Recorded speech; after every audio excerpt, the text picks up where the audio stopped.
Puji Bapak Yahweh, kita akan buka kitab suci kita dari suratan Petrus yang kedua ya, pasal 1. Surat Petrus yang kedua, pasal 1, kita akan baca dari ayat 3 sampai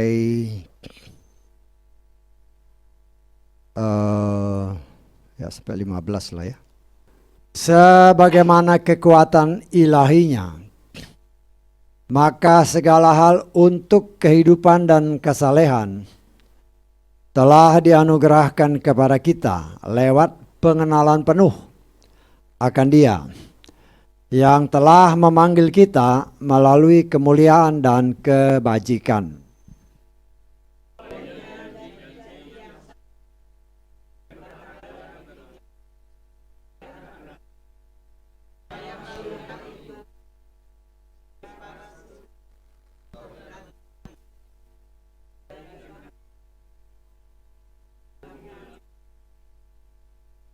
Dan ini pun sama dengan menerapkan seluruh ketekunan. Tambahkanlah sepenuhnya kebajikan kepada imanmu dan pengetahuan kepada kebajikan.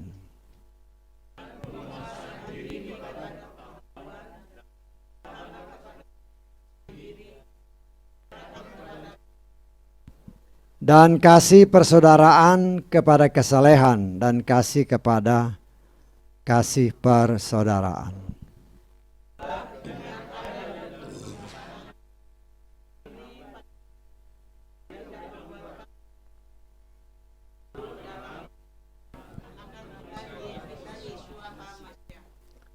Karena siapa yang tidak menghadirkan hal-hal ini, dia adalah seorang buta yang berpandangan sempit, yang menjadi mudah lupa akan penyucian dosa-dosanya masa lalu.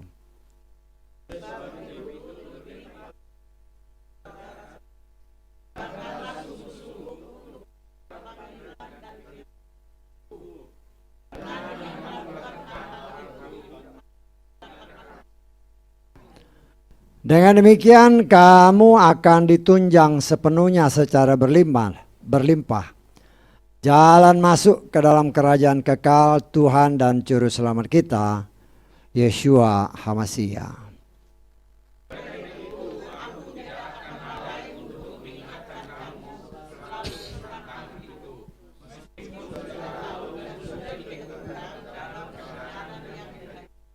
Dan aku anggap adil untuk menggelorakan kamu dalam ingatan selama aku berada di dalam kemah ini.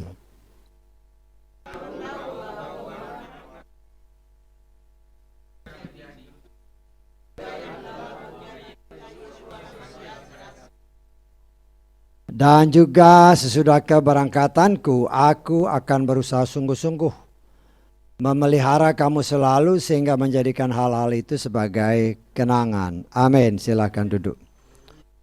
Puji Bapak Yahweh, kita mengucap syukur. Kebenaran firman ya terus menerus dicurahkan, dianugerahkan bagi kita. Untuk kita semakin bertumbuh menuju kepada kesempurnaan. Ya. Berdasarkan terjemahan yang saya miliki, kitab suci yang saya miliki, yaitu Lugas. Ayat ketiga tadi dikatakan berdasarkan kuasa ilahinya.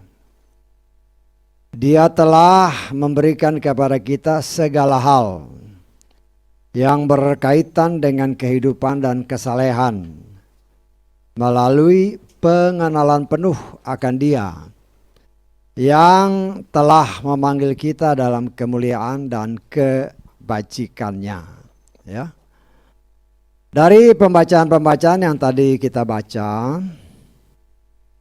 pada intinya adalah di sana dikatakan Dia memberikan kepada kita segala hal yang berhubungan dengan kehidupan dan kesalehan. Ya. Dengan cara kita harus mengenal dia dengan penuh, seutuhnya. Mengenal Yeshua HaMashiach dengan penuh atau seutuhnya. Ya.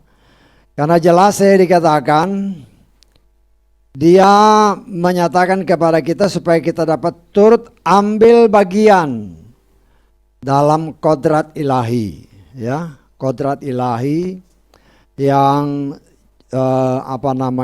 dipersiapkan bagi saudara dan saya, jalan masuk ke dalam kerajaan kekal Tuhan dan Juru Selamat kita Yeshua HaMashiach akan semakin besar, ya. Di sini kita melihat, kita sudah baca ayat-ayat tadi, ya.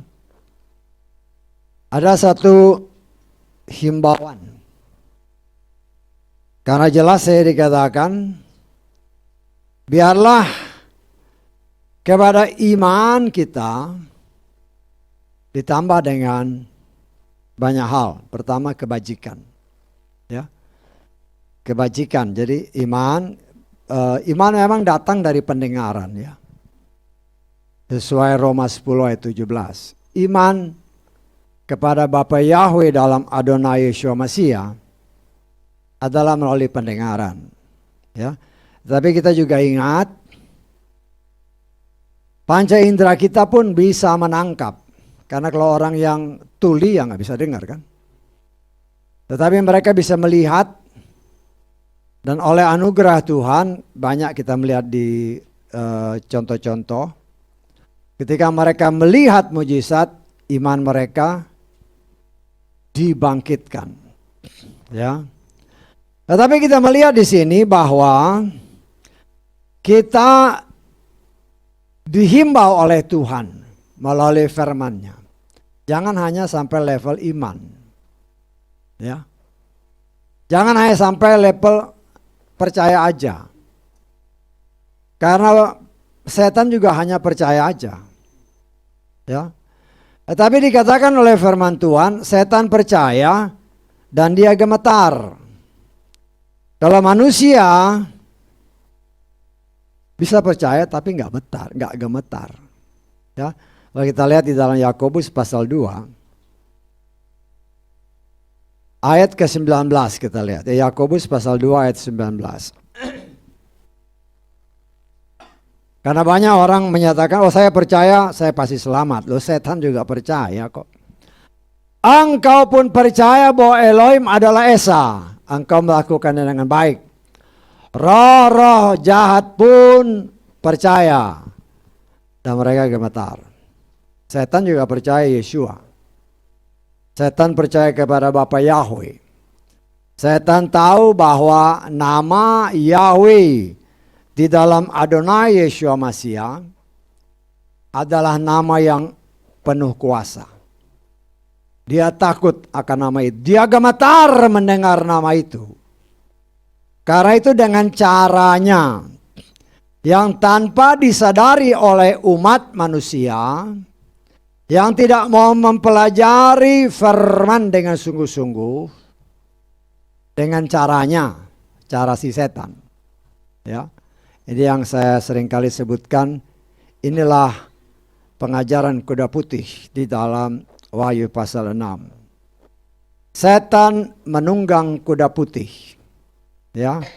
Banyak orang percaya, khususnya orang-orang Nasrani, kalau sudah lihat putih, ini pasti suci, ini pasti kudus, ini pasti benar. Dan memang dalam kenyataannya setan berhasil menipu mereka yang menamakan diri pengikut Tuhan sekalipun. Sehingga ketika namanya diganti, ingat ya, setan tahu bahwa nama itu nama yang berkuasa, nama Bapa Yahweh dalam Adonai Yeshua Mashiach. Karena itu dia berusaha untuk menghilangkan nama itu secara halus. Kalau secara kasar nggak bisa dia. Secara halus dia hilangkan. Bagaimana? Ya, dengan menerjemahkan aja kan semua apa yang ada di dalam kitab suci diterjemahkan semua.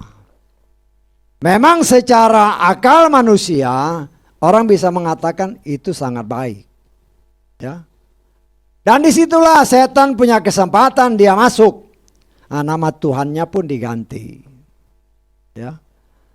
Nama Tuhannya diganti, itu yang setan mau, supaya jangan ada nama yang kudus di dalam kitab orang percaya, sehingga dengan demikian setan tidak gemetar, ya. Nah, jadi saudaraku yang dikasihi oleh Bapak Yahweh, kita mengucap syukur, ya, karena pada akhir zaman ini segala sesuatu sedang Tuhan pulihkan, ya, termasuk bangsa Israel pun sedang Tuhan pulihkan. Israel secara jasmani dan Israel secara rohani, saudara dan saya pun sedang dalam proses pemulihan, ya. Dengan cara Tuhan, pertama dia pulihkan namanya. Dia pulihkan bahwa firman-Nya itu yang dia berikan kepada Musa, kepada bangsa Israel. Dan ditekankan oleh Yeshua bahwa keselamatan itu datang dari bangsa Yahudi yang menerima firman yang murni berasal dari Bapa Yahweh. Ya, bukan orang Yahudi yang menyelamatkan, ya. Tetapi Tuhannya orang Yahudi yang memberikan firman, itulah yang dapat menyelamatkan kita, ya. Karena itu dikatakan oleh firman Tuhan, ya, Dia sudah memberikan segala sesuatu yang kita butuhkan di dalam kita dapat menjalani, ya, kehidupan ini dengan kesalehan, dengan ibadah yang benar. Ya, Tuhan ajarkan. Pertama, kebenaran firman. Bagi orang yang memang sudah ditentukan untuk diselamatkan, firman itu akan menjamah apa yang didengar, akan menjamah hatinya, ya. Akan menjamah setiap orang yang memang sudah ditetapkan untuk diselamatkan. Karena ingat, saya berkali-kali katakan setiap firman itu harus saling berkaitan, ya. Dikatakan oleh firman Tuhan, ada yang ditetapkan untuk diselamatkan, ada yang ditetapkan untuk dibinasakan, ya. Karena itu dikatakan oleh firman Tuhan, tidak semua orang memiliki iman, ya. Tidak semua orang memiliki iman, sebagaimana tertulis dalam kitab 2 Tesalonika pasal ketiga ayat kedua. Supaya kami dapat terlepas dari para pengacau dan orang-orang jahat. Perhatikan ayat selanjutnya. Karena iman bukan ada pada semua orang, ya. Tuhan adalah Tuhan yang Maha Pengasih, ya. Dikatakan oleh Yeshua sendiri bahwa firman itu harus mencapai seluruh bangsa, ya. Injil harus diberitakan ke seluruh bangsa. Kita lihat dalam Matius 24 ayat ke-14. Injil kerajaan ini akan diberitakan ke seluruh dunia sebagai kesaksian bagi semua bangsa, dan kemudian akan datang kesudahannya. Semua bangsa artinya yang dipilih untuk diselamatkan, yang dipilih untuk dibinasakan, semua dengar firman Tuhan, ya. Semua dengar. Tetapi Kisah Rasul pasal ke berapa ini? 28 kita lihat, ya. Ayat ke-27. Hati bangsa ini sudah dikeraskan dan mereka mendengar dengan telinga yang berat. Mereka menutup matanya agar jangan mereka melihat dengan mata, dan mendengar dengan telinga, dan mengerti dengan hati, dan berbalik, dan mereka berbalik, dan aku akan menyembuhkan mereka. Ya, kita lihat lagi Yesaya pasal 6 ayat 10. Buatlah gemuk hati orang-orang ini dan buatlah berat telinganya. Tutuplah matanya supaya jangan dia melihat dengan matanya, dan mendengar dengan telinganya, dan mengerti dengan hatinya, dan berbalik serta sembuh. Ya, nah, saudaraku yang dikasihi oleh Bapa Yahweh, ya, jadi semua firman harus ada kaitan. Walaupun firman Tuhan diberitakan dengan berbagai macam cara, terlebih dengan teknologi yang canggih sekarang, sampai ke seluruh pelosok muka bumi, itu sudah digenapkan apa yang dikatakan dari Matius tadi. Ya, dengan adanya teknologi yang mutakhir sekarang, semua bangsa ya, tidak disebut semua pribadi. Bisa ditangkap artinya? Tahu bedanya ya? Semua bangsa sama semua pribadi itu agak berbeda. Semua bangsa mendengar, ya, dengan berbagai macam cara Tuhan, ya, dengan berbagai macam cara Tuhan. Berita keselamatan itu didengar, ya, oleh semua telinga. Tetapi ada yang mendengar tidak bisa mengerti. Kenapa? Karena menggenapkan apa yang dia katakan. Ya. Ada yang ditetapkan untuk dibinasakan, ya. Karena dikatakan di sini, mendengar dengan telinganya dan mengerti dengan hatinya dan berbalik serta sembuh. Kalau mereka mendengar, kalau dia umat pilihan Tuhan, dia akan berbalik. Tetapi karena dia bukan umat pilihan Tuhan, dia dengar, tapi tidak akan pernah berbalik. Ya. Sehingga dalam hal ini Tuhan tidak pernah bisa kita salahkan.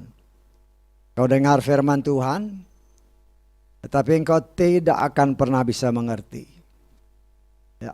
Kenapa? Kita sudah belajar banyak ya.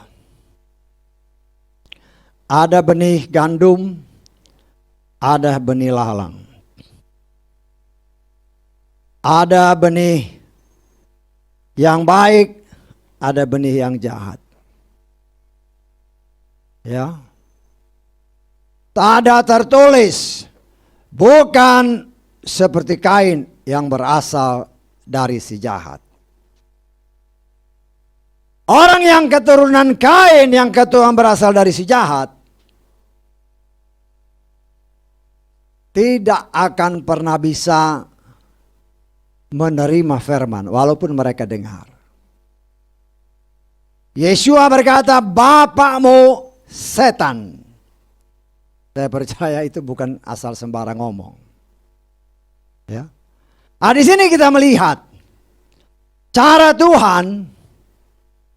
Semua orang, semua manusia, semua bangsa mendengar firman.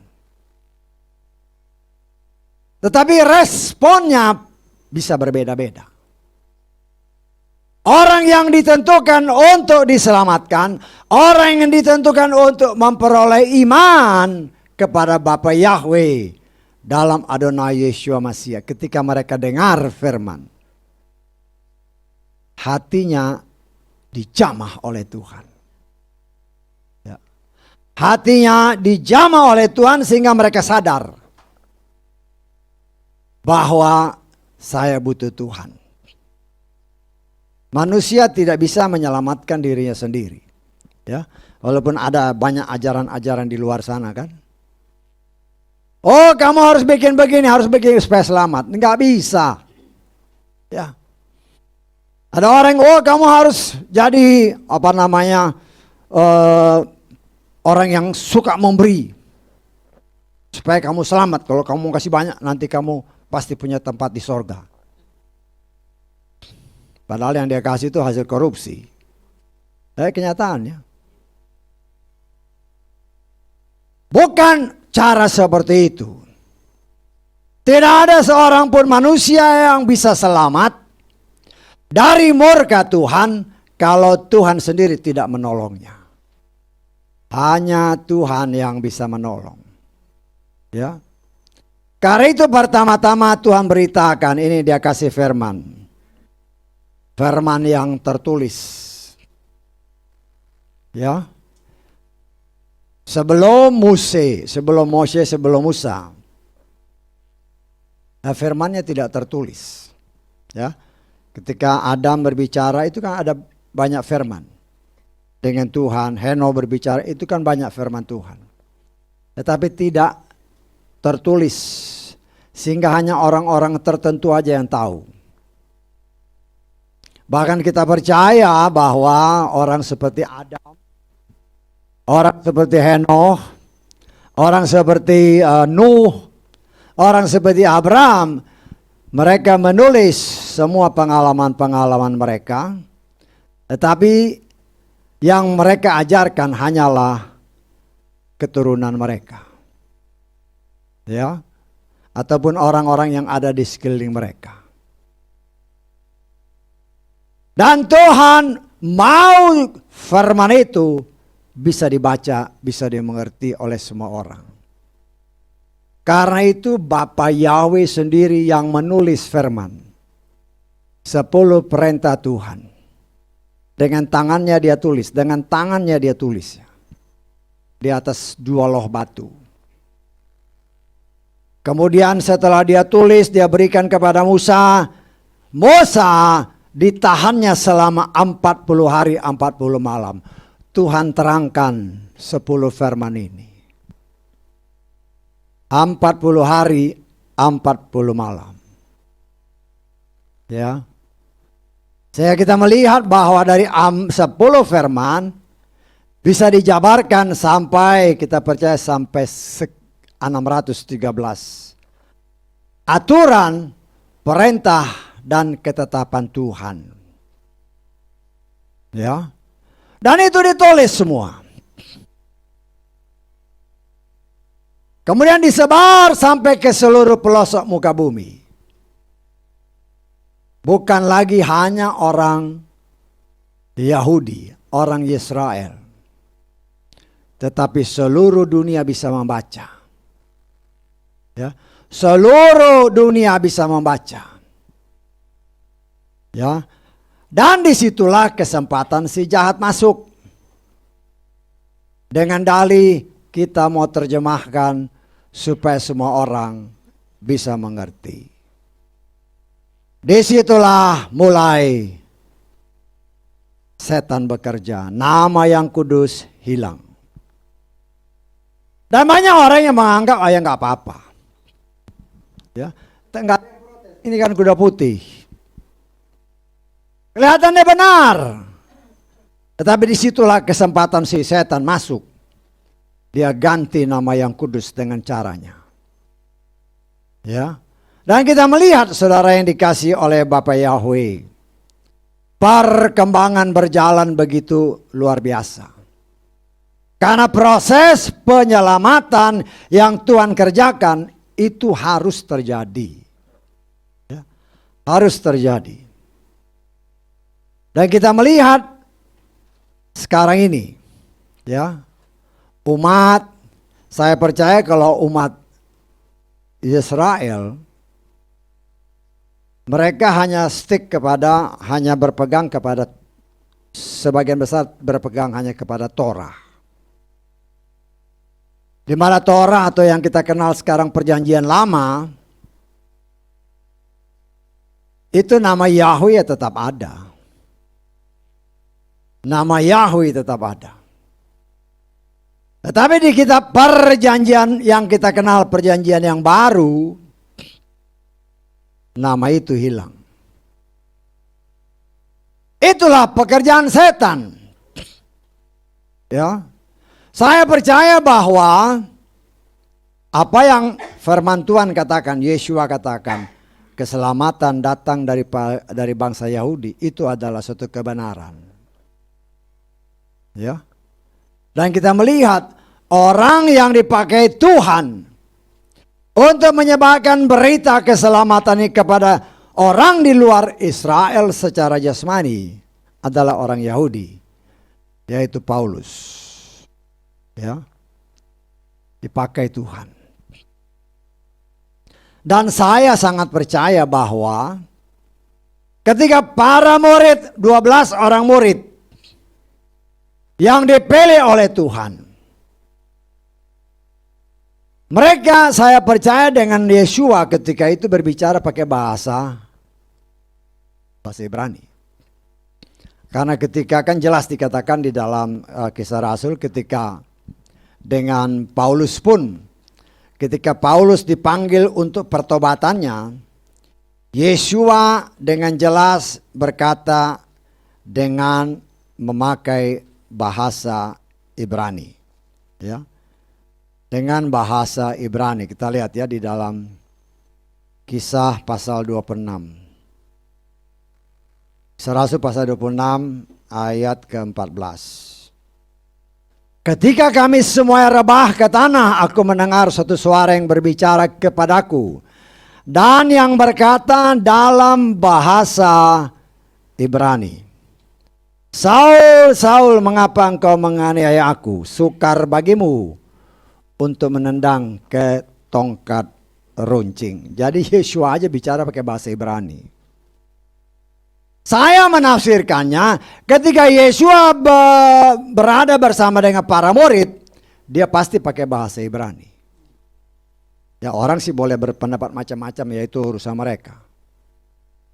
Kalau dia berbicara bahasa Ibrani, pasti para murid pun menulis semua kitab-kitab pakai bahasa Ibrani. Tetapi karena pada waktu itu penguasa di sana pakai bahasa Yunani. Khususnya setelah konsili Nisea yang kira-kira tahun 325. Ya. Para penguasa waktu ini tafsiran saya ya, karena banyak penafsiran beda-beda. Tafsiran orang banyak percaya bahwa ini pasti pakai bahasa Yunani. Saya pun percaya, tapi begini, ketika semua kitab dikumpulkan, semua kitab itu ditulis oleh para murid pakai bahasa Ibrani. Tetapi ketika dikumpulkan, dijadikan buku, dikatakan oleh penguasa, terjemahkan dalam bahasa Yunani. Sehingga memang kitab sucinya pakai bahasa Yunani. Tetapi aslinya, saya percaya tidak. Kenapa? Karena kalau dia pakai bahasa pakai bahasa Yunani, kan nama Tuhannya hilang semua. Sedangkan para murid yang adalah orang Ibrani, orang Yahudi, dia pakai nama Yahweh. Nah, disinilah keberhasilan, salah satu keberhasilan yang besar bagi si setan untuk merubah nama itu. Ya. Nah, di sini kita melihat ya walaupun dirubah, kita masih melihat ya mujizat masih terjadi. Ya. Sehingga sampai sekarang pun banyak, saya pakai nama ini pun mujizat masih terjadi. Ya. Nah, saudaraku, ada saatnya memang waktu yang dibutakan. Tetapi Tuhan tahu bahwa banyak orang-orang ini memang tidak tahu bahwa nama itu berubah. Dan Tuhan mau semua dipulihkan pada akhir zaman. Dengan caranya dia kembali memulihkan nama itu. Khususnya setelah bangsa Israel dipulihkan, dikembalikan ke tempat di tanah perjanjiannya. Maka mulailah proses pemurnian umat di luar Israel terjadi. Sehingga mulai terjadi pergolakan. Pemulihan nama Sang Juru Selamat. Pemulihan nama Yahweh, Tuhan yang benar. Di tengah umat di luar Israel. Kalau di Israel sana ya tetap. Dia pakai Yahweh. Lo kok tahu? Lo mereka nyanyinya haleluya, haleluya. Kalau kita mau terjemahkan, kalau kita pakai bahasa Indonesia kan berarti pujilah Yahweh, pujilah Yahweh. Betul nggak? Mereka kan nyanyi di sana haleluya, haleluya. Kalau kita mau ikut mereka ya pujilah Yahweh, pujilah Yahweh, pujilah Yahweh. Jadi saya percaya karena mereka menyanyi haleluya, maka orang di sana itu, orang Israel itu pasti pakai nama Tuhan yang memang diajarkan oleh leluhur mereka. Ya. Nah, di sini kita melihat pergerakan itu cara Tuhan. Cara Tuhan di mana banyak orang lo kok bisa begini? Ya, itu cara Tuhan. Saya ingat di Indonesia, ya, nama itu dulu memang nama itu ada YHWH. Kemudian tahun 99, 98, 99 mulai ada pergerakan. Ya saya ingat tahun 99 kalau saya nggak salah. Anak saya dia ikut seminar dikasih sama bapaknya. Ini seminar siapa Dokter Suradi. Disitulah mulai kita mengenal. Saya tidak menolak itu. Karena saya sendiri sebelumnya selalu bertanya di dalam hati. Karena kalau saudara baca katakanlah kamus-kamus bahasa Inggris, Webster segala macamnya itu. Kalau dikatakan A itu jelas nama Tuhannya satu kepercayaan lain. Bukan kepercayaan kita, bukan kepercayaan Nasrani. Tetapi kita kan tidak ada dasar. Walaupun saya baca di dalam katakanlah King James. Kalau dia Lord atau God dalam huruf kapital, itu pasti Yahweh. Yahweh. Dan karena kerinduan itu Tuhan melihat. Begitu saya dapat selebaran itu langsung oke. Langsung kita gabung dengan kelompok-kelompok penyembah Yahweh. Kan dulu kita suka ikut-ikut kan. Apa mereka ada seminar di Bintaro, di proklamasi. Dan dari situ mulai pertumbuhan. Dari situ kita berani memperkenalkan nama yang kudus. Walaupun jemaat juga ya banyak yang nolak, nggak jadi masalah lah. Ya. Yang penting kita beritakan yang benar. Dari situ mulai pertumbuhan sampai sekarang tahun 2000 udah 20 tahun. Yang bertahan ya puji Bapak Yahweh, yang nggak bertahan yang mau tetap memanggil nama ilah lain ya terserah. Ya. Walaupun mereka dengar, tapi telinga mereka dikeraskan, nggak bakal mengerti. Ya. Timbul penolakan, ini ilah lain, ini ilah lain, ini ilah lain. Tapi kalau nyanyi haleluya, haleluya, haleluya. Ya. Nah, di sini kita melihat, ya, kita memperoleh iman ini, kata Tesalonika tadi, tidak semua orang memiliki iman. Kalau kita bisa memperoleh iman, itu adalah anugerah. Itu adalah pemberian. Tetapi Tuhan tidak mau kita hanya sampai percaya pada Bapa Yahweh aja dalam Adonai Yeshua Mashiach. Kalau hanya level percaya, itu levelnya masih sama dengan level setan. Bisa ditangkap ya? Jangan salah artikan. Kalau hanya level percaya, berdasarkan Yakobus, setan juga percaya. Ya. Tapi Tuhan mau dikatakan dalam kitab ayat-ayat yang kita baca tadi, ya. Dari percaya, saya dikatakan tambahkanlah apa? Kebajikan, ya. Kebajikan. Mungkin saudara pernah, waktu saya baca-baca itu saya ingat ada lagu yang begini, lagu lama, saya nggak tahu saudara ingat apa enggak. Ya saya juga ingat ya sepotong-sepotong. Kebajikan, kemurahan mengikuti aku di sepanjang ya begitulah, saya cuma hafal sepotong-sepotong. Kebajikan, ya. Menurut saudara kebajikan itu apa? Saya coba lihat di dalam terjemahan King James dikatakan virtue. Di terjemahan lain NIV kayak NIV dikatakan goodness. Ya. Saudaraku yang dikasih oleh Bapak Yahweh, kadang-kadang memang pengetahuan kita agak terbatas dengan bahasa. Tapi puji Bapak Yahweh ada sepotong alat itu yang segini tuh. Ketika aja tek kebajikan. Apa sih artinya kebajikan? Lihat, saudara lihat ya. Yang sepotong itu aja tuh. Tek apa artinya kebajikan? Nah keluar ya, berat. Kebajikan itu hampir mirip dengan kebaikan. Hampir mirip. Kalau kebaikan, saya mungkin dengan seorang baik. Tapi dengan yang lain nggak baik. Nah, itu bukan kebajikan. Kebajikan adalah kebaikan bagi semua orang tanpa memandang siapa dia. Bisa ditangkap maksudnya? Kalau kebaikan hanya terbatas. Tapi kalau kebajikan itu tidak terbatas. Mau musuh kayak ya tetap kita baik. Mau orang yang membenci kita kak, kita tetap baik.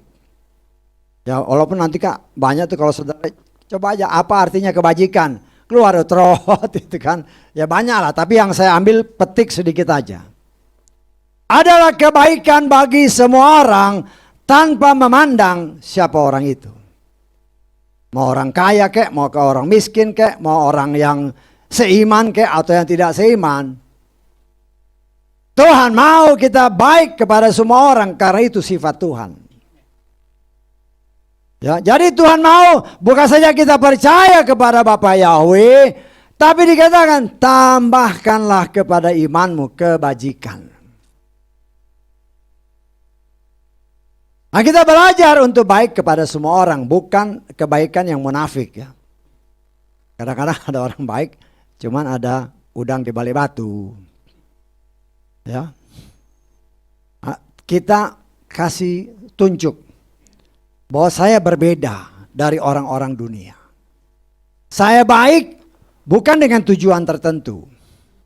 Tapi saya baik kepada semua orang karena saya mengasihi Bapa Yahweh.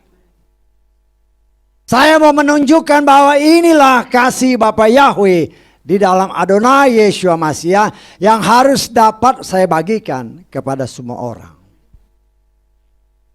Ya itu perlu belajar. Perlu latihan. Kadang-kadang melihat orang yang benci kita atau yang mungkin kita nggak suka, wah langsung buka. Kita terus terang aja ya. Kadang-kadang kita nggak bisa terima. Ya. Tetapi Yeshua berkata, dulu kalau ada musuh ya boleh kita kutuki, tapi sekarang berkati. Berkati, berbuat baiklah kepada musuhmu sekalipun. Kalau dulu mata ganti mata, gigi ganti gigi.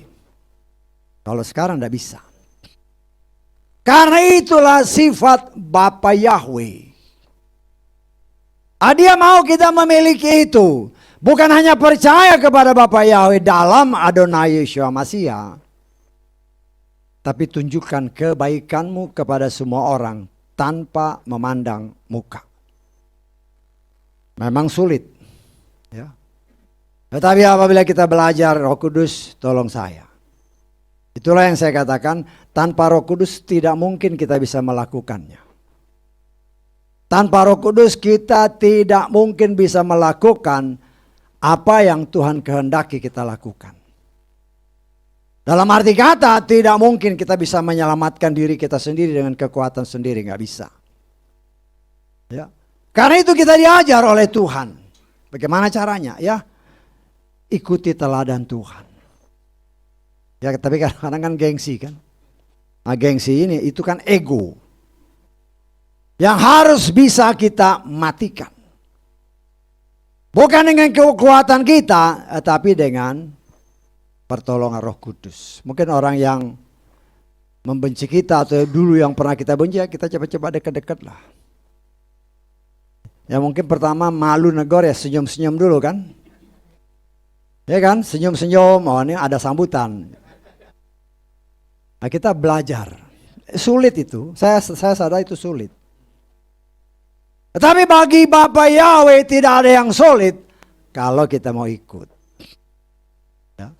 Sehingga dengan demikian kita mampu mempraktekkan apa yang Tuhan perintahkan, tambahkan kepada imanmu kebajikan. Sehingga karena kita mau mengikuti, itu terjadi. Itu terjadi. Ya. Dan tidak cukup di situ.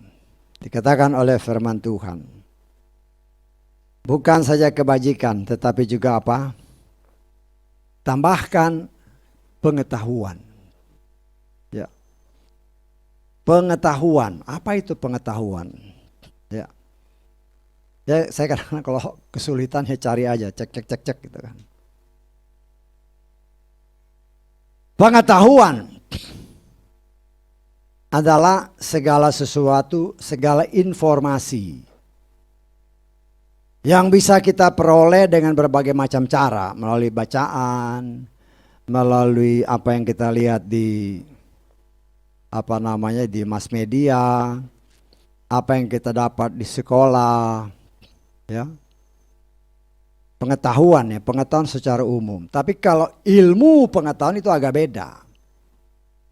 Ilmu pengetahuan itu adalah segala sesuatu pengetahuan yang terdokumentasi, tertulis. Umpamanya kita belajar dari SD kan, ada buku dulu waktu SD ada buku bahasaku.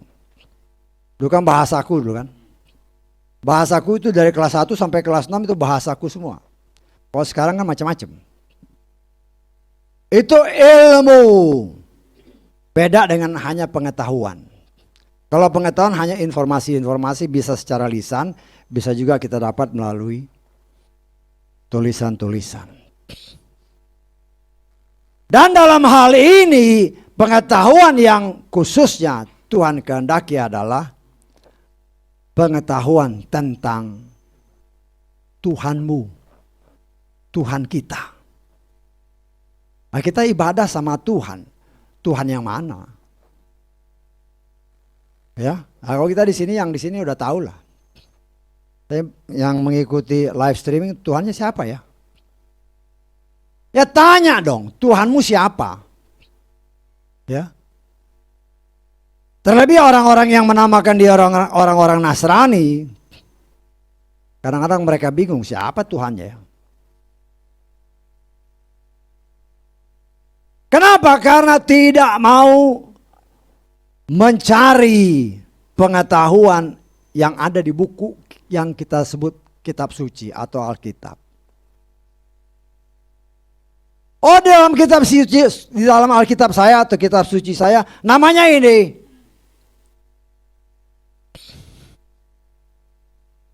Ya, katakanlah namanya A yang tertulis. Coba kau cari di kitab King James, ada nggak itu nama itu? Iya kan? Kita harus fair, carilah di King James, ada nggak nama itu? Ya, lo kok nggak, kalau nggak ada ya namanya berubah-berubah. Nah, kenapa bisa berubah? Nah, kita harus cari tahu. Ingat bahwa keselamatan itu datang dari bangsa Yahudi. Ya tanyalah sama orang Yahudi siapa nama Tuhannya. Supaya jangan salah. Itu bagian dari pengetahuan yang harus saudara dan saya tambahkan dari iman, kebajikan, sampai kepada pengetahuan yang benar.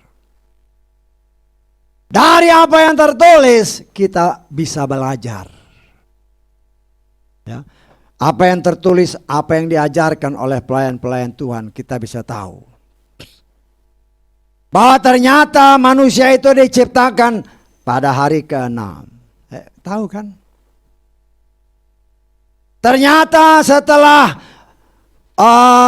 hari istirahat hari ke-7, kemudian berapa tahun kemudian tanda tanya, Hawa dan Adam jatuh. Ya. Nah, kita harus tahu kenapa. Kita harus pelajari. Sehingga apabila kitab suci mengatakan bahwa umur Adam 930 tahun itu setelah jatuh dalam dosa. Tetapi sebelum dia jatuh dalam dosa, itu lebih. Nah, berapa? Kita bisa cari di sini. Paling sedikit, kalau kita percaya bahwa manusia diciptakan hari ke-6, tidak disebut hari ke-6 itu jam pertama, jam kedua, jam ketiga, atau jam 24, tidak disebut. Yang katakanlah di tengah-tengah, berarti jam 12 siang. Satu harinya Tuhan 1000 tahun. Kalau kita tafsirkan dia itu diciptakan pada hari ke-6 jam 12 siang, berarti setengah hari, umurnya setengah hari itu sudah 500 tahun. 500 tahun tambah hari istirahat 1000 tahun. Jadi 1500 tahun. Kapan dia jatuh tidak disebutkan di dalam kitab suci kalau kita tidak menyelidiki seutuhnya. Semua ada tertulis. Dan bagi kita di sini sudah dibuka. Sehingga kita tahu perkiraan penafsiran umur daripada Adam sebenarnya berapa ribu tahun. Ada tertulis. Nah, itu kan bagian daripada pengetahuan. Bagian daripada pengetahuan, kita juga tahu pada hari yang tidak diketahui dengan jelas. Kalau kita tidak baca, kita tidak selidiki firman Tuhan, kita tidak tahu kapan dia jatuh. Setelah dia jatuh, apa penyebab jatuhnya? Itulah pengetahuan. Ketika Hawa berkomunikasi dengan setan, ya, disitulah kejatuhannya. Dia tertipu. Ya pernah beberapa waktu yang lalu kan, setelah mereka jatuh dalam dosa, Tuhan berfirman, mereka sudah menjadi sama seperti kita. Tahu yang baik dan yang jahat. Ya. Mereka bertanya, loh apa artinya? Ingat ya, itu sebenarnya hal yang sepele, tapi banyak orang yang bingung di situ. Ketika Adam dan Hawa masih hidup dalam kebenaran dan kekudusan. Kan dikatakan dalam ayat-ayat tadi itu, dalam kitab Kejadian pasal 3, mereka sudah menjadi sama seperti kita, tahu yang baik dan jahat. Sebelum jatuh dalam dosa, Hawa dan Adam tidak tahu apa itu jahat. Bisa ditangkap? Dia nggak tahu. Dia nggak tahu bahwa jahat itu adalah melanggar firman Tuhan, itu jahat. Karena itu setelah manusia jatuh dalam dosa, baru dikatakan oleh firman Tuhan, mereka sudah sama seperti kita, tahu yang baik, tahu yang jahat. Sebelumnya dia nggak tahu yang jahat itu apa. Dia nggak tahu. Tapi setelah jatuh dalam dosa, baru dia merasa, oh ya saya telanjang. Karena apa? Karena dosa, karena jahat. Oh berarti inilah yang Tuhan maksud jahat. Bisa ditangkap maksudnya? Tadinya dia nggak tahu. Sebelumnya mereka tidak tahu jahat itu apa, nggak tahu. Karena mereka memang tidak mengenal apa itu jahat. Karena yang dikatakan jahat adalah melanggar firman, itu jahat. Jadi ketika Hawa melanggar firman, itu jahat, baru matanya celek. Baru mereka melihat, oh ini toh jahat. Karena itu dikatakan firman Tuhan, mereka sudah tahu yang baik dan jahat. Jadi jangan bingung-bingung, karena banyak orang maksudnya begini, lah kok jauh-jauh amat. Itulah bagian daripada pengetahuan. Ya. Nah, kemudian ketika mereka sudah jatuh dalam dosa, kenapa ada tertulis dalam kitab Yakobus, dalam kitab Mazmur, bahwa jiwa mereka itu rusak. Ya, makanya dikatakan dalam kitab Mazmur 19, jiwa dipulihkan oleh Torah, oleh firman Tuhan. Ada tertulis dalam kitab Yakobus, firman itu yang menyelamatkan jiwa. Siapa firman? Ya Bapa Yahweh sendiri. Yeshua sendiri, itulah firman. Kenapa? Ketika setan berbicara, ingat ya, setan ngomong, ada respon dari si jahat, dari si Hawa. Karena ada respon, jiwanya rusak. Untuk memulihkan jiwa yang rusak, Tuhan berfirman, pak. Kalau kita terima, firman itu yang memulihkan jiwa kita. Supaya kita memiliki jiwa, pikiran, perasaan, kehendak seperti Yeshua HaMashiach. Ya. Khususnya ya, kalau dikatakan lebih banyak supaya kita memiliki pikiran Yeshua. Ya. Pikiran Yeshua inilah yang telah dirusak oleh si setan. Sehingga dikatakan dalam kitab firman Tuhan, dalam 1 Korintus pasal ke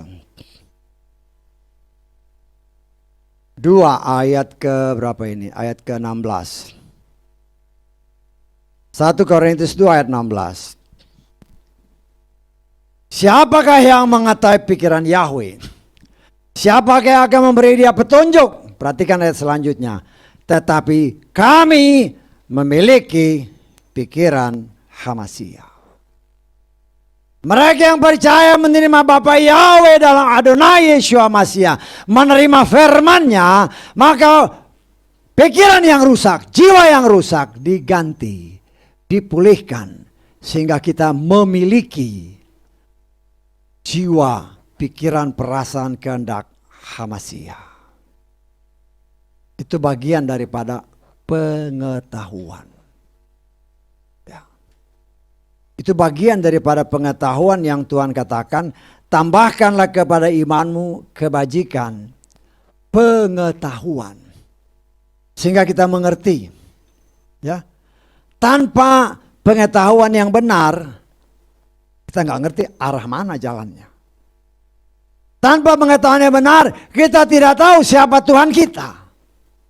Yang banyak terjadi pada umat yang menamakan diri orang percaya, orang Nasrani. Nggak tahu siapa Tuhannya.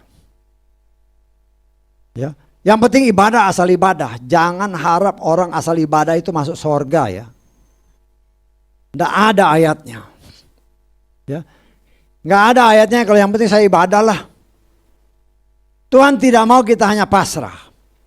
Tuhan mau kita proaktif di dalam mengejar ketinggalan kita daripada mencapai kesempurnaan firman Tuhan.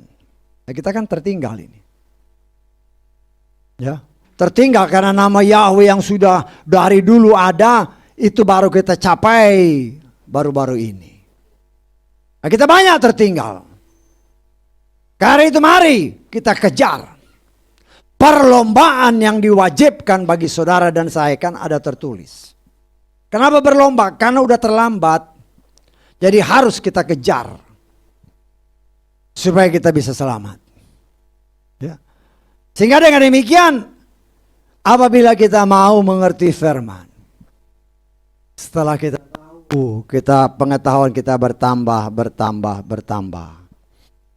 Dikatakan oleh firman Tuhan. Enggak cukup sampai situ. Setelah pengetahuan bertambah dikatakan oleh firman Tuhan. Ya. Pada pengetahuan tambahkan juga apa? Penguasaan diri. Ya. Self control. Jadi mengontrol diri. Kalau mau marah, kan biasa itu kan karakter. Marah, tiba-tiba Tuhan ingatkan. Ya, jangan marah. Karena marah itu bisa membuahkan kejahatan.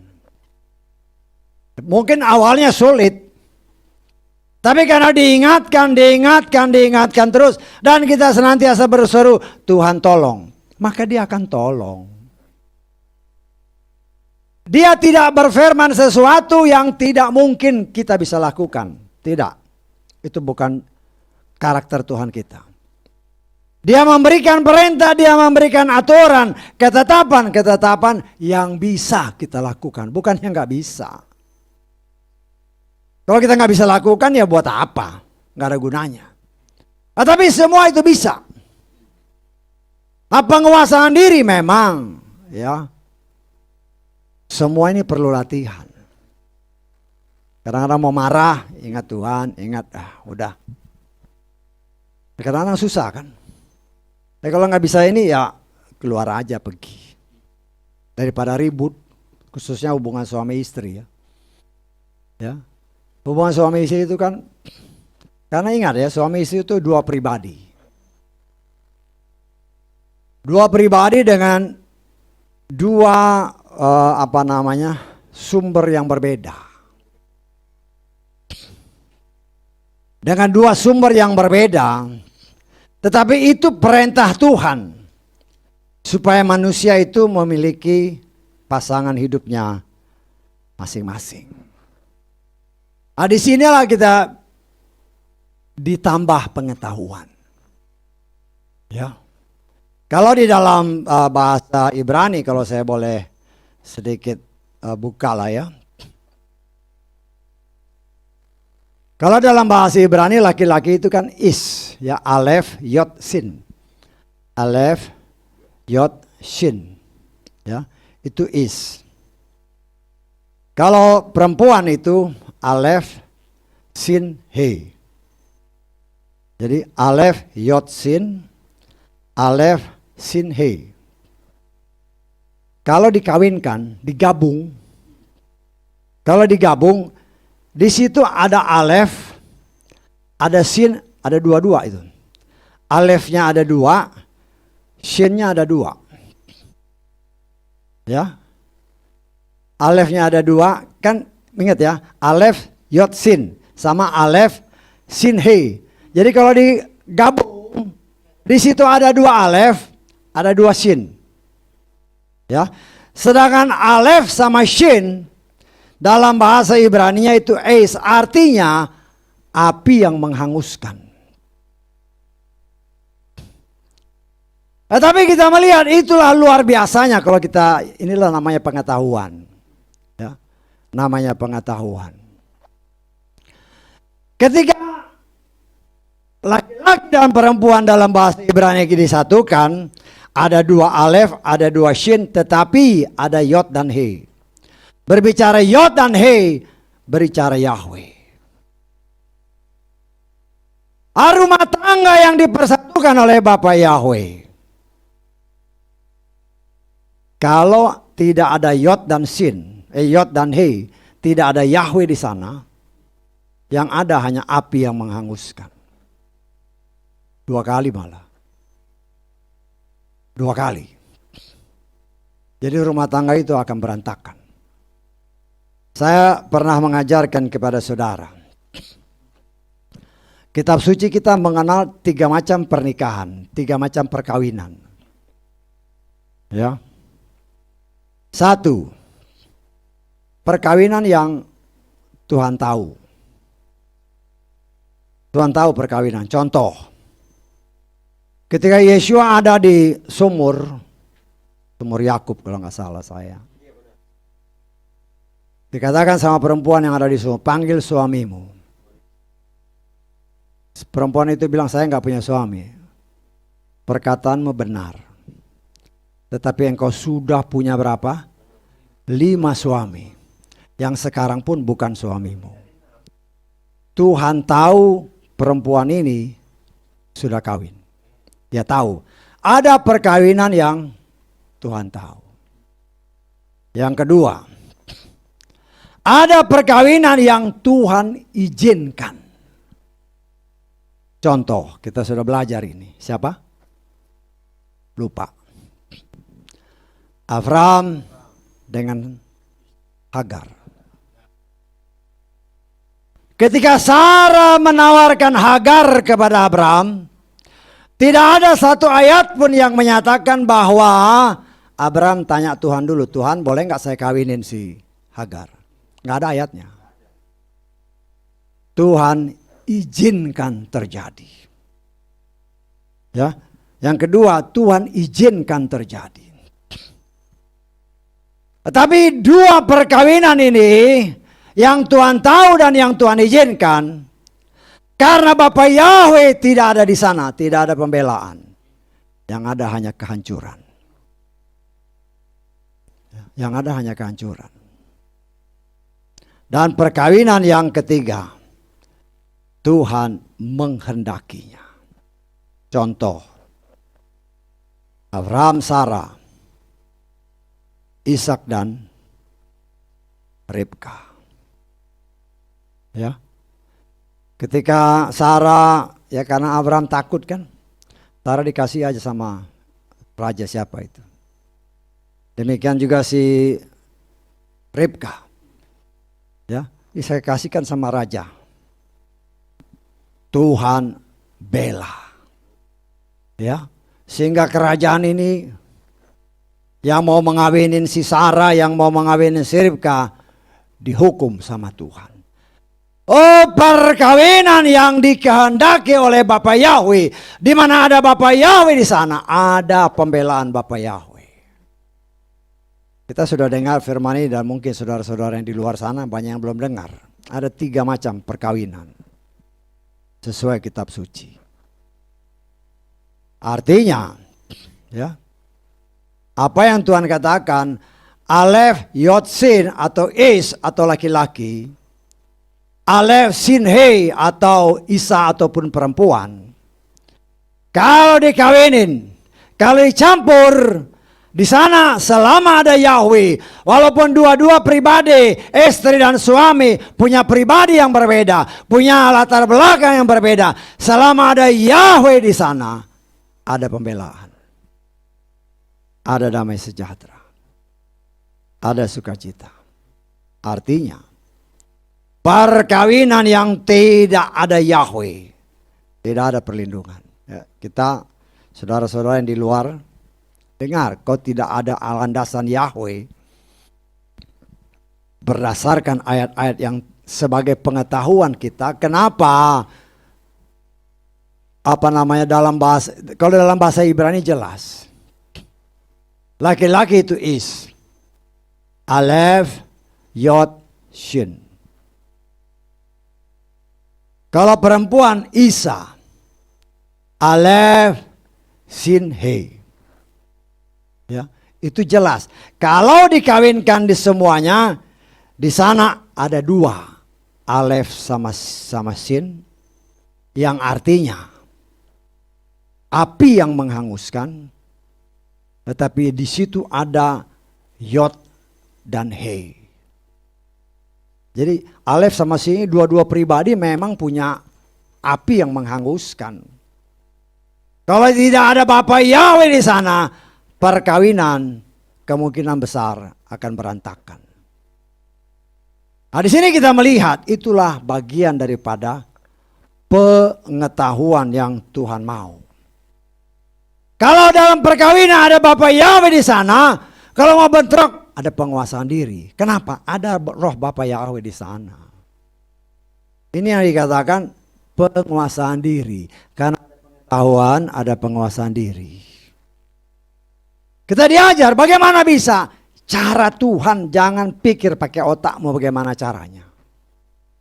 Yang penting belajar, Tuhan tolong mampukan saya.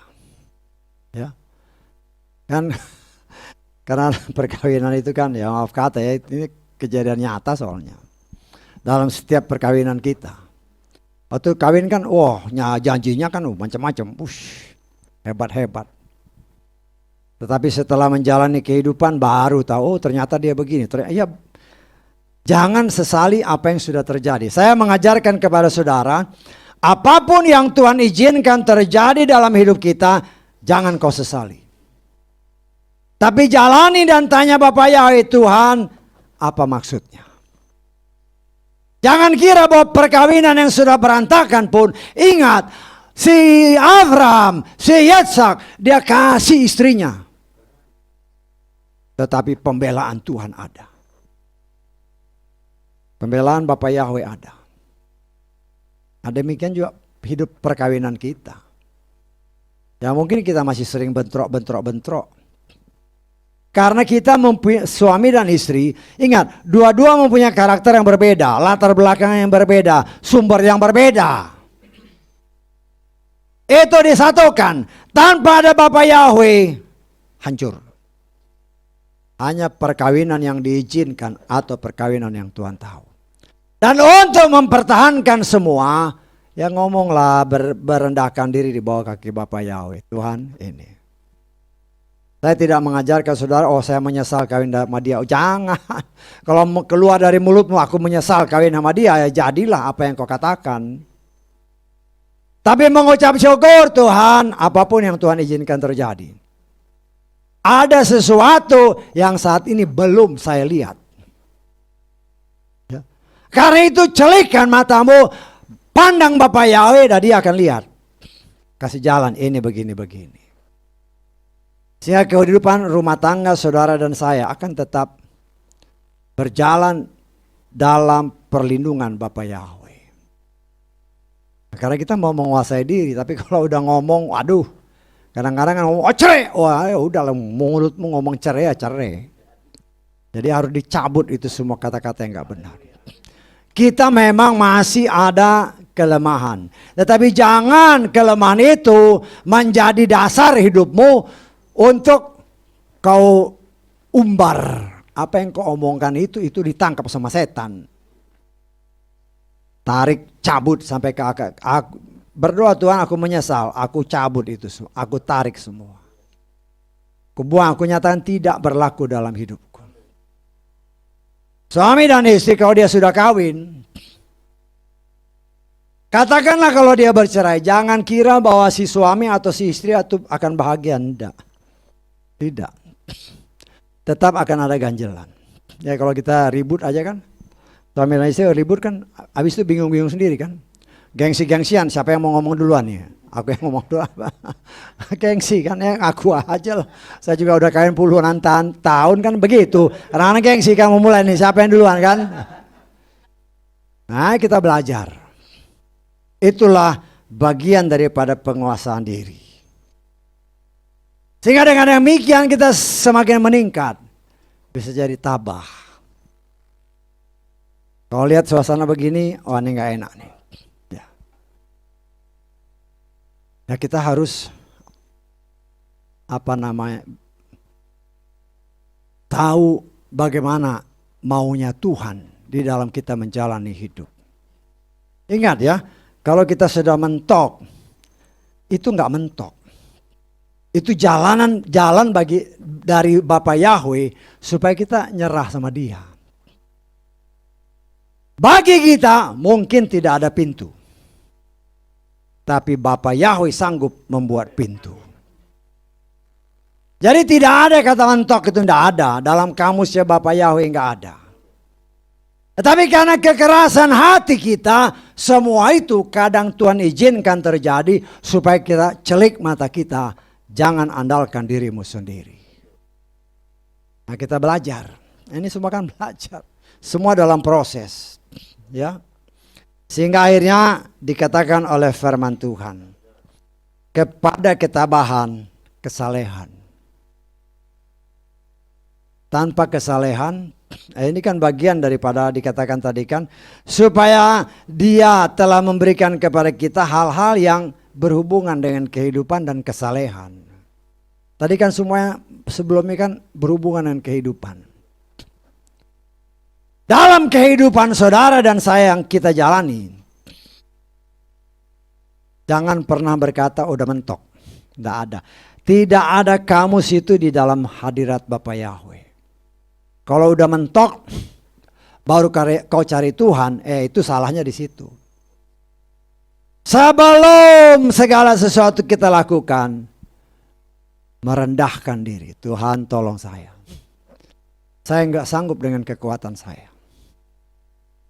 Ingat, dia itu Bapak kita ya.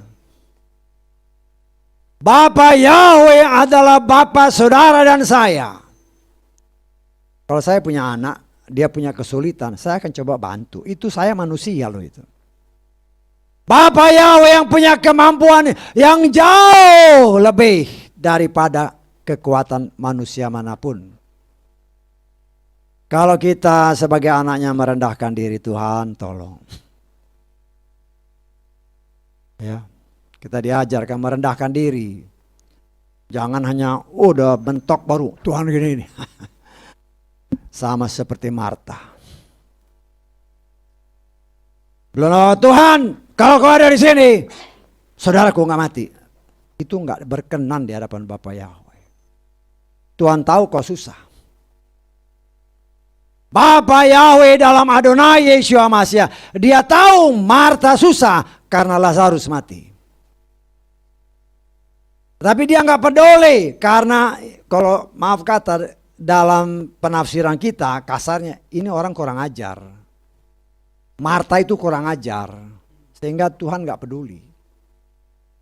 Tetapi ketika Maria datang, dia nggak minta ngomong dulu. Dia merendahkan diri, dia sujud. Dia merendahkan diri, itulah yang Tuhan kehendaki. Rendahkan dirimu di bawah kaki Bapa Yahweh. Berlutut menangis. Kan jelas dalam kitab Lukas. Ketika Yesua melihat Maria merendahkan diri, hatinya tergugah. Tergugah hatinya. Sehingga karena permohonan orang yang merendahkan diri. Oh, manusia tidak sanggup untuk menolong Marta dan Maria untuk menghidupkan Lazarus. Tetapi Yesua, Yahweh sendiri, ketika melihat anaknya merendahkan diri, dia tahu dia bisa menolong, menghibur Maria. Dia jawab. Nah, kita juga gitu. Belajarlah berlutut merendahkan diri. Ada orang yang tidak mau merendahkan diri. Saya mengucap syukur di sini ya, dulu kan pertama-tama kalau penyembahan kan cuma saya aja yang nyembah. Baru berlutut. Setelah firman tentang dalam kitab Lukas 16 ini tentang Marta dan Maria. Saya kan hanya kasih contoh. Saya beritakan ya, kalau saudara tergerak ya nyembahlah. Saudara, di sini kita bukan menyembah manusia, saudara bukan menyembah saya, tapi kita menyembah Bapa Yahweh yang memang harus kita sembah. Dan percayalah kita ketika kita menyembah Dia, hatinya tergerak. Walaupun dari mulut kita tidak ngomong sesuatu, Dia tahu kamu tuh butuh apa, Dia tahu. Sama seperti Elisa dengan perempuan Sunem. Ya. Dia tanya, Elisa nanya kepada perempuan Sunem yang telah mempersiapkan kamar, kalau dia datang ke arah sana, kau bisa tidur sini, bisa makan sini, bisa istirahat sini. Elisa tanya, kamu butuh apa? Ada sesuatu yang kamu butuhkan yang saya bisa sampaikan kepada raja? Perempuan Sunem bilang, enggak, saya enggak butuh apa-apa. Saya ada di tengah keluarga saya. Ketika si perempuan pergi, Elisa tanya sama Gehazi, apa yang dibutuhkan perempuan ini? Apa yang dikatakan Gehazi? Dia belum punya anak. Dan suaminya sudah tua. Elisa langsung tergerak. Dia panggil. Dengan iman dia katakan, tahun depan saat yang sama engkau akan melahirkan anak-anak. Dan itu terjadi. Ketika kita mau bertindak merendahkan diri sama seperti perempuan Sunem, Elisa kita gambarkan sebagai Bapa Yahweh. Mau melayani walaupun dia nggak pernah minta apa-apa dia. Perempuan Sunem ini kaya tapi dia nggak pernah minta apa-apa. Tapi dia layani si pelayan Tuhan yang kita lambangkan sebagai Bapa Yahweh sendiri. Dan akhirnya dia mendapat memang itu yang diinginkan. Memperoleh anak. Nah, saudaraku yang dikasih oleh Bapa Yahweh. Ya, itu semua bagian daripada pengetahuan-pengetahuan yang membuat kita juga semakin percaya bahwa kalau kita merendahkan diri di bawah kaki Tuhan, hari lepas hari kehidupan kita akan dirubah menjadi seorang yang saleh. Saleh artinya orang yang tahu kehendak Tuhan dan melakukan kehendak Tuhan dengan tanpa pamrih. Ya. Karena kesalehan itu kan proses dari Tuhan. Ketika kita bergaul dengan Bapa Yahweh, ketika Musa bergaul dengan Bapa Yahweh 40 hari 40 malam, tanpa dia sadari mukanya berubah. Nah, kalau kita hidup bergaul dengan Bapa Yahweh, melakukan kehendak Bapa Yahweh sebatas kemampuan kita,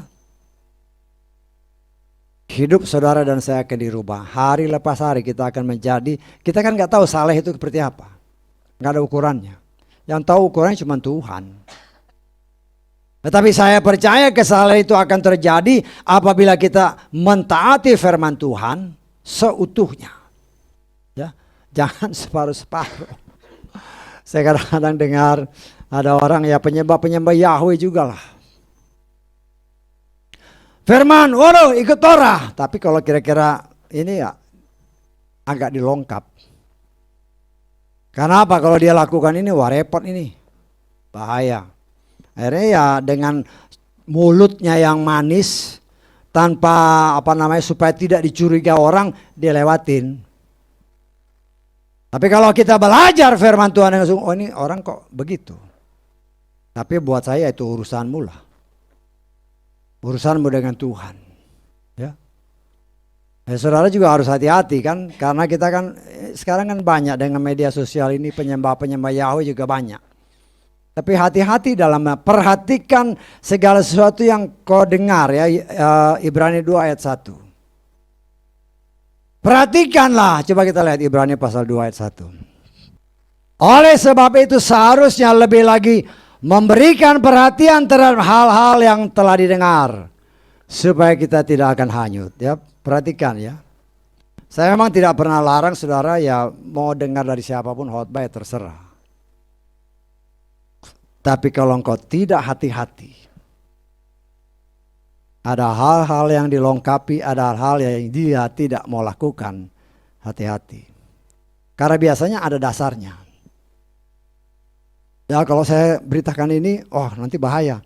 Akhirnya dilengkapi sedikit. Yang kalau tidak orang meneliti firman, memang gak sadar. Ya. Nah kita sebagai penyembah-penyembah Bapa Yahweh, kita berusaha dengan pertolongan Ruh HaKodes apa yang tertulis, coba kita praktekkan. Kita coba praktekkan dengan Ruh HaKodes menolong sehingga kita mampu untuk melakukan semua sesuai kehendak Tuhan. Saya katakan kita tidak tahu batas kesalehan itu seperti apa, nggak tahu. Hanya Tuhan yang tahu. Contoh, semua nabi-nabi, semua orang ketika lihat Elia dan Elisa lewat, Elia mau diangkat ya. Tuhan, semua tanya, Elia mau diangkat ya? Oh iya. Diam. Semua tanya, Elia mau diangkat ya? Diam semua. Mereka tahu. Ya. Artinya, dalam pandangan orang-orang itu, mereka berpikir Elia sudah sempurna. Bisa ditangkap maksudnya? Elia is perfect, sudah sempurna. Dalam pandangan manusia. Tetapi dengan iman kita lihat, dengan kacamata rohani yang Tuhan berikan pengetahuan kepada kita, ketika Elia diraibkan, berat, apa yang tertinggal? Bajunya. Baju berbicara, sikap, tingkah laku, perbuatan. Tuhan mau kasih lihat, ya, proses penyempurnaan kita sebagai manusia sama seperti emas. Tidak ada emas di seluruh pelosok muka bumi kalau kau datang di toko-toko emas. Tidak ada satupun toko emas 100%. Tidak ada. Betul nggak? Tidak ada. Coba carilah kalau saudara ke toko-toko emas. Saya cari emas yang 100%. Tidak ada emas yang 100%. Itulah gambaran Elia. Bagi kita Elia is perfect. Tetapi di hadapan Tuhan, no, belum. Masih ada karakternya, itulah gambaran ya. Ketika dia diangkat, jubahnya tertinggal. Ini kedagingan yang masih ada yang tidak mampu kita lihat. Itulah yang saya katakan, kesalehan yang kita tahu hanya sebatas Elia mau diangkat. Sebatas Elia sudah sempurna. Tetapi kesempurnaan, kesalehan di hadapan Tuhan ternyata dia belum sempurna. Bisa ditangkap nggak maksudnya? Jadi kesalehan dalam pandangan kita sama kesalehan dalam pandangan Bapa Yahweh sangat berbeda. Jubah yang dipakai untuk belah sungai Yordan. Mujizat-mujizat yang Tuhan kerjakan dalam hidup saudara dan saya, sadar atau tidak sadar, sudah menjadi suatu kebanggaan. I'm the best. Tapi di hadapan Tuhan, no, itu tidak benar. Sehingga ketika saudara dan saya nanti diangkat Tuhan, brak, semua baju kita ditanggalkan. Itulah daging kita. Yang masih nempel, yang tidak bisa kita lihat. Yang kita bilang kita kesalehan, kata firman. Kesalehan yang kita lihat, ternyata ketika kita diangkat, semua pakaian yang berasal dari dunia harus ditanggalkan. Dan itu hanya dilakukan oleh Bapa Yahweh dalam Adonai Yeshua Mashiach. Ya, sehingga dalam tingkat yang terakhir, ya, kita mungkin katakan inilah, biasa saya katakan 7 tingkatan iman, tapi sebenarnya ada 8 ya. 7 tingkatan iman, dari iman sampai kepada kasih. Siapa kasih? Bapa Yahweh adalah kasih. Ya, nah kita belajar. Ada proses yang harus dikerjakan. Dan percayalah, selama kita pasrah sama Tuhan, tolong, itu pasti terjadi. Bagaimana terjadinya itu bukan urusan kita. Karena mata kita ini terbatas, sama seperti contoh Elia tadi. Orang lain bisa bilang dia hebat, dia suci, dia kudus, karena itu dia mau diangkat Tuhan. Tetapi apa yang tidak terlihat oleh manusia, Tuhan kasih lihat, ini loh masih ada sesuatu yang tidak benar. Ya, yang 0,1% itu. Kan emas 99%. Nah, yang 0,1% ini,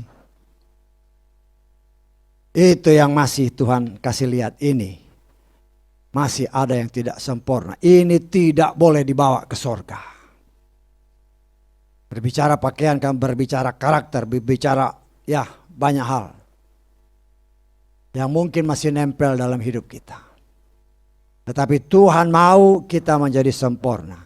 Dan kesempurnaan itu hanya dapat terjadi dengan campur tangan Bapa Yahweh. Karena itu saudaraku yang dikasih oleh Bapa Yahweh dalam Adonai Syamasiah. Bagaimana kita? Kita sudah dibukakan, waktunya sudah semakin dekat.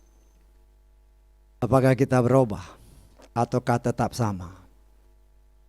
Pernah enggak? Ya saya terus terang aja, saya pernah tanya sama Tuhan, saya sendiri. Tuhan, tiliklah aku. Ya. Kadang-kadang saya bilang kita sudah suci, tapi sebenarnya masih jauh. Kesucian yang kita harapkan itu seperti apa yang di firman tadi, ternyata enggak sama dengan kesucian yang Tuhan pikirkan. Masih ada ego yang sulit untuk lepas dari dalam hidup kita. Nah, kita berdoa, Tuhan tolong.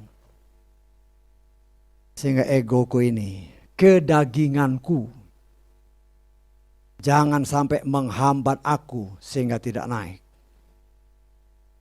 Kedagingan istilahnya gravitasi bumi kan. Ini kalau dilempar ke atas kan tetap aja jatuh ke bawah.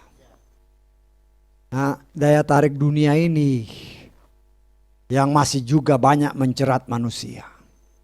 Sehingga lebih tertarik urusan dunia daripada urusan Tuhan. Ya. Karena itu ya tergantung pribadi lepas pribadi kita. Apa yang Tuhan perintahkan, apa yang Tuhan nyatakan pada saudara dan saya pagi hari ini. Pagi dan siang ini. Usahakanlah terus iman kita bertambah. Ya, libatkan Roh Kudus. Sehingga ketika engkau berbicara, engkau membaca firman itu akan merubah saudara dan saya. Kita tidak tahu bagaimana caranya. Sama seperti Musa tidak tahu. Ketika dia ngomong dengan firman, dengan Bapa Yahweh, dia berubah. Dia nggak tahu, dia nggak sadar ya. Dia sadar setelah dia keluar, orang-orang lihat, mukanya bercahaya. Dia sendiri nggak tahu. Artinya kekudusan yang Tuhan kerjakan dalam hidup kita, apabila kita mau mentaati firman, kadang-kadang kita nggak sadar. Tetapi percayalah bahwa apa yang pernah terjadi kepada Musa, itu pun dapat terjadi pada saudara dan saya. Karena itu jangan sampai kendor, ya. Jangan sampai malas, ya, karena waktunya sudah nggak lama lagi. Ya. Kita senantiasa berkata waktu sudah tidak lama. Kita juga nggak tahu persis kapan. Walaupun perkiraannya kan kita sudah belajar, perkiraannya sekian. Berdasarkan apa yang tertulis. Ya.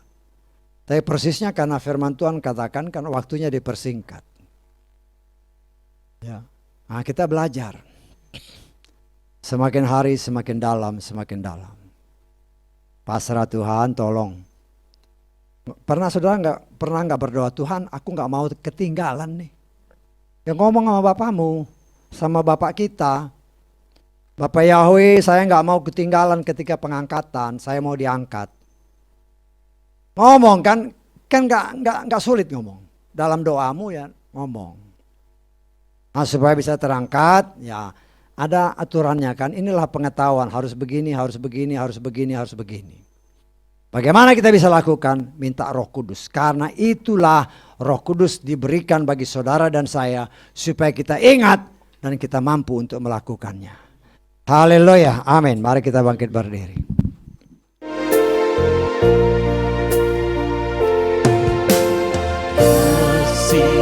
Yang sempurna telah ku